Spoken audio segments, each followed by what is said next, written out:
All right. Blessed love, we have the young warrior here, Aza Lineage, with us on Power Reggae. Aza, how you doing?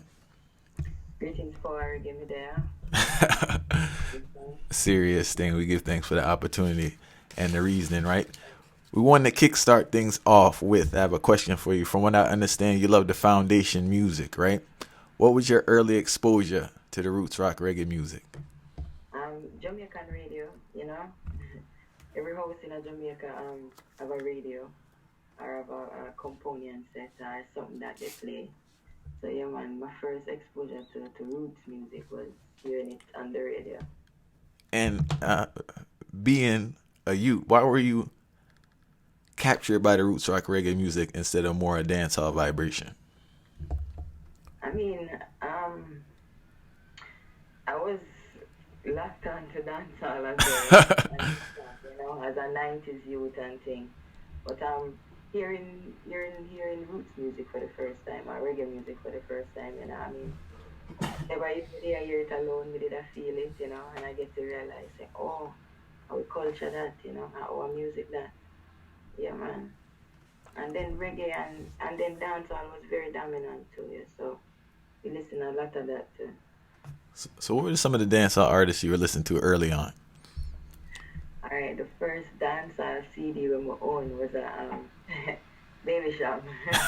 Dave Kelly there, Baby Sham. All right, cool then. I used to listen it in my Walkman a lot, and then Look Into My Eyes caught me, and Killer. for the fed up, and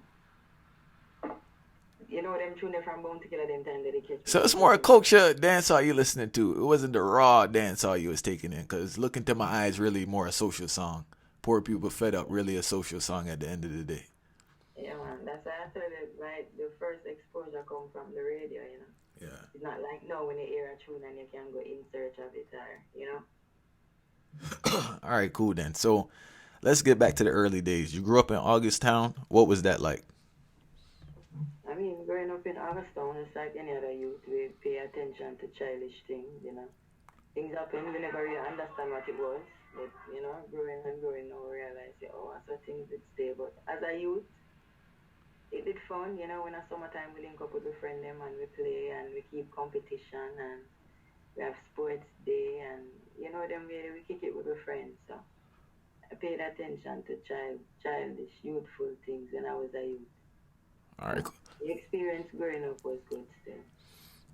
You will have to put your head back so we don't get the shut. Yeah, right there. Yeah. All right, thank you. All right. So what schools did you attend in your early days, primary school and all that? I go to Hope Valley Experimental Primary School. That's close to Everstone and thing. And then for high school, I went to Holy Child all girls school. So it's an all girl Catholic school in Tree. All right. So all girls Catholic school, half a tree. Were you doing a little singing, a little DJing back then? When I was in 8th grade, we did enter a competition because the prize was a phone and me never have no money for buy no phone. So I said, I go sing and get the phone. But I never win. But nevertheless, the competition was fun. You remember the song that you sang? I think it was Ashanti Baby. You All right, all right, cool then. Now, right, all right. Moving forward now. After high school, what was life like after high school? What were you doing? After high school, you go in search of, because may never have no road paper with no goals, so I had to go in search of. So it's like a different journey start after you leave high school. For me personally, I went to work, you know, just as I leave school, I went to work, and then a few years later, I got to work in a hotel. I used to work at Breezy's Hotel as well as an entertainment coordinator. You know, life happened. What breezes were you working in?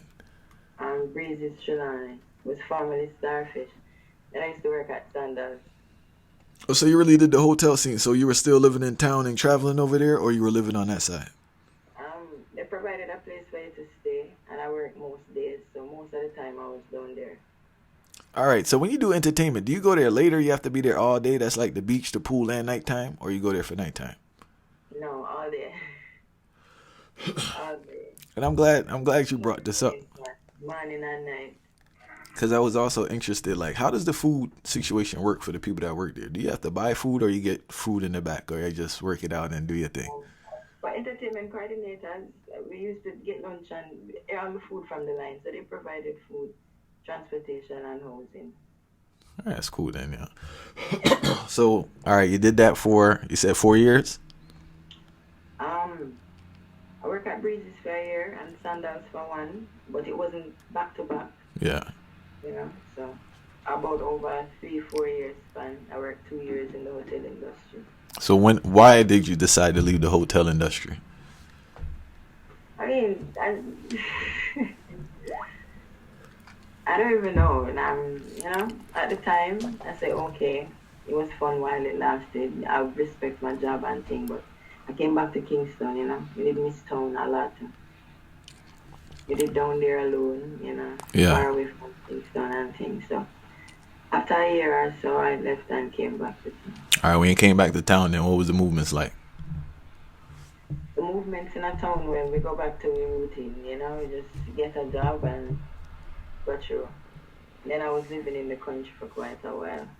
So when you were living in the country, that's when you started setting up things differently, or was that before you went to the country? Uh yeah man, I'm in the few last months of me being in the country, yeah man. Start listening to Stepping Rays and everything too. You get the Muda Brook in the meds. Yeah man. All right. So what was it from Muda that kind of shift the consciousness there, made you think about stuff? Everything. The way I'm radical, the way I'm truthful, the way I'm put things in a layman's term. So even he might explain something of the highest intelligence. I said, granted, that did really mean him own intellect, everything about him. So speaking about Muda Baruka, right? I feel he doesn't get. I know he gets the love, but I feel he doesn't get the acknowledgement. And not to say that he should, but he doesn't. I think he's influenced a lot of people because he's the reason I became a vegetarian. Truthfully, I'm not lying to you. Like, I was at my wife's family's house on a Thanksgiving, and for some reason I was there listening to Step and Razor, and from that day I said I'm not eating no more flesh. So I know you're. Life, Yeah, serious thing. All right then. So when you said you were in the country, what country were you in? What area were you in? I was living in Trelawney and Moby. Yeah, that's where the hotels were. All right, cool then. So we're dealing with the country life and the consciousness starts shifting, right? So what was the next move after that? I came back to town permanently. That was in 2014. Yeah. And at that time, that's when you say you're going forward with the music. At that time, I wasn't doing music in 2014.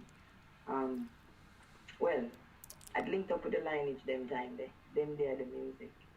I was influenced, but I never get drawn out yet. Till about 2015. So even in 2014, me there write my little poem and my little thing them and but I never go public with them. So how did you link up? First of all, please explain to the people what the Lionage family is and explain how you linked up with them.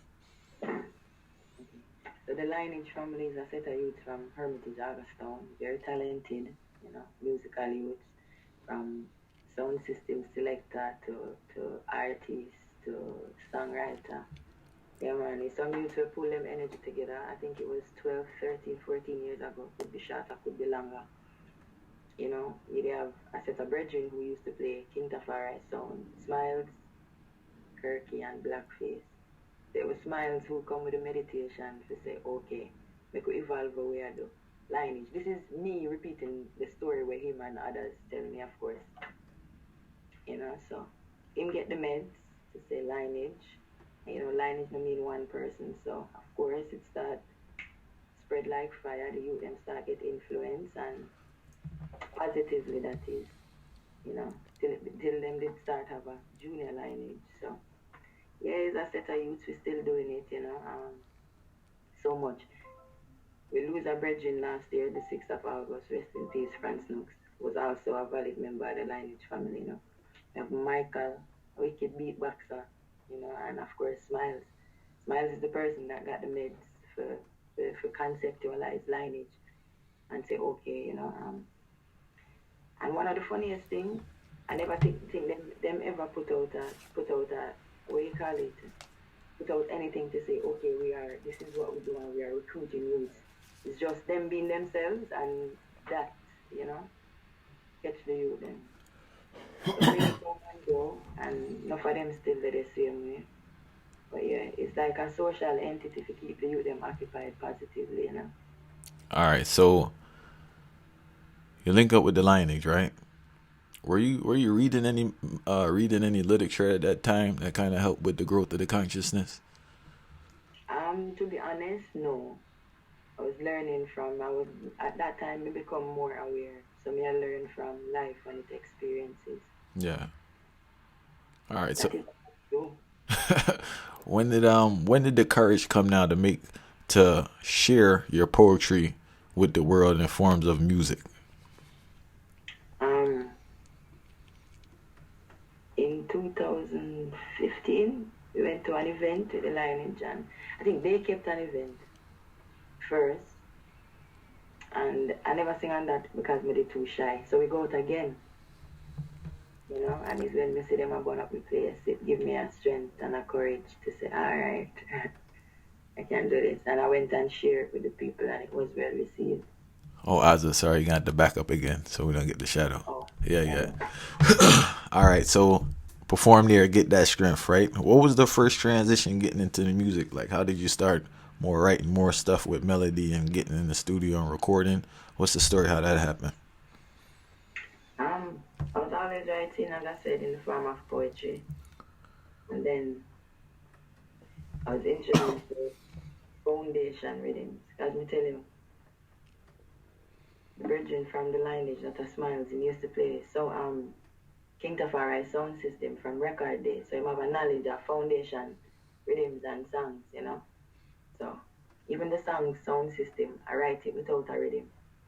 And him say, all right, this sound like it would have go on Far East. So we start write to free rhythms, like rhythm on the internet, foundation rhythm. Start writing with no rhythm at all until we start put content out on social media and start getting rhythms and you know, start officially going into the studio to record and things.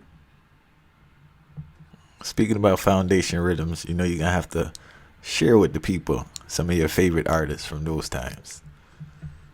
All right. We love Brigadier Jerry. Yeah.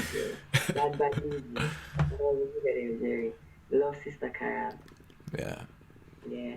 I love Dennis Brown. If you know me, you know say Dennis Brown, I'm an artist. I love Peter Tosh. Yeah, man. Marcy and Griffiths. Me love Joe Higgs. Me love Bob Marley. I mean, all of the greats you can think of. It's very pleasant to hear you say those names because a lot of people are unaware of Brigadier Jerry and Joe Higgs. People probably know the other artists, but Don't get me wrong, it's not a long time. I know who Brigadier Jerry is. no. I know the sound. But since the other day, we researched the sound and realized that, oh, I in this. Yeah. Yeah, man. Much respect to Brigadier Jerry. All right, so we give thanks for that, right? So music moving along, right? And you link up with the next icon, brethren they call King Jammies. Please let the people know how that connection take place. All right, so we go forward in the reasoning when we did say, we did the right sound system, song, without a rhythm. Yeah. I did just go to dub club and see the writing on the wall. The only good system is a sound. Go on the next thing is a song. Yeah, man, and they try it out on various rhythms and things. As I say, smiles, I say, say the Far East, if we sing it pan, say, okay. So you look up the Far East and we get it. We look for King Jammy version too. Yeah. And we get that and thing. And him reach out to him, say King, say, him introduce himself and tell him why he must call him, say him have a young artist and Ray. And King I say, him not really advise no young artist now, but Cara comes still. So we go down there. And of course, we have an audition for him outside before him open the gates. So, it feels good. Come here and say, say, I saw them do it them time there. If you don't sing for going, you can't go in. Yeah. So we sing the tune for him and him love it and record the tune the same day and thing. And we made a connection. I think the same day him give me the opportunity to be on the Dennis Brown album. and give me the rhythm that day, and I went home and right feet and thing. And I think it was probably a week or so later to go and record that track. But And it's that's an album making, so give thanks for that. and that Dennis Brown album's a good company because nothing but big time artists on there, right? Because all Damian Marley on that one too, right? Yes, I Damon Marley on the album, Protege on the album, Dre Island on the album, Jesse Royal on the album, Bounty Killer on the album, I think Don Penny's on the album, Aza Lineage on the album. Aza Lineage. Lionage, I keep saying Lionage on the album. Yeah, serious thing. Being around King Jammy's studio, being around King. No, I said, being around King Jammy's studio, right? Have you ran into any other veteran artists while up there? Yes, I veteran artists and selectors. So we ran into Sassafras, Linval Thompson, William. Them always at King Jammy work still hard. Yeah. And if I work I go on, so ones and ones come true. So from when we did it and thing, more while we will see certain veteran artists and selector come true. All right then. So I see this crew powering like a new generation of reggae artists, right? You're included. What's the connection there amongst the females? Cause I see everybody kind of have a vibe there. I mean, the connection is good. I get the chance to meet quite a few of them, and the connection has been good. Mutual support. As I said the last time, I love all of them. We have the Leela, the Savannah, Impressativa, Janai, all of them. All of we have something very unique. All right. And next question I wanted: what are the outlets for you in Jamaica in regards to live performances? Please share that with the listeners. All right. So far the outlets that I've taken advantage of is, there's Dub Club, there's Dub School. There was Inner City Dub. There's ISETs and Co for Tuesdays. What else do they have? And sometimes I get called to go in communities and do shows to like we go on Mobe. Yeah. Up in the hills, up in one place, way up in one place. But I didn't remember the name. But the music was so loved and well received. Them local weed I don't think. What do the what do the people that what's the response from the people that used to work at the hotel with you now when they see you there doing this type of social commentary music? To be honest, everybody gone their separate ways. Yeah. Doing so I think one of them is in Japan or something like that, and all over the place. So we don't really get no chance to make no connection like that. So maybe they see it. I don't know. And last thing I want to ask you is that the events you mentioned, they play roots rock reggae music, right? But I've attended music. All of the events that we just mentioned, separate and apart from Sankofa, she plays Afro. She plays a lot of African music. She plays roots music as well, because she have different selectors, but she plays a lot of Afrocentric music, like beats are centered around Africa and from Africa. But the Dub Club and the Dub School and the Inner City Dub was centered around roots music. Yeah, I want to ask you this. I've been to Inner City Dub a couple of times on with Cargill Live or something. Mm-hmm. Where is that in Trenchtown? What part of town is that? Trenchtown? Where is that? No man, in Halfway. All right then. So no, not that one on Cargill Live. I went to one next one. At the welding shop. Yeah, that's the one I went to. Where was that? In Tivoli Gardens. All right, Tivoli Gardens, right?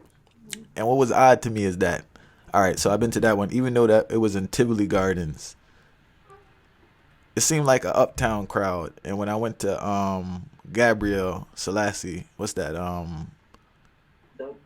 Dub Club. I also got that uptown vibe there, and I didn't understand because it was roots music, but the crowd wasn't too rootsy. So what's that about? You said the crowd no grassroots again. When I was there, at least. I don't know if it was there initially, but I mean, when I used a mixture of crowd, but to be honest, I don't know. I was thrown off, to tell you the truth, because when it was at the welding shop, that's in Tivoli, but that's something more wild and thing. No, I guess I know the whole of the youth them say what Jamaica really have, but in time everybody will say. things will make a full 360. Remember one time every session used to ramp? Yeah. You know, one time we used to play only roots music. True. True. So hopefully things take a 360 and the roots music can be young and like inviting to the young ones then,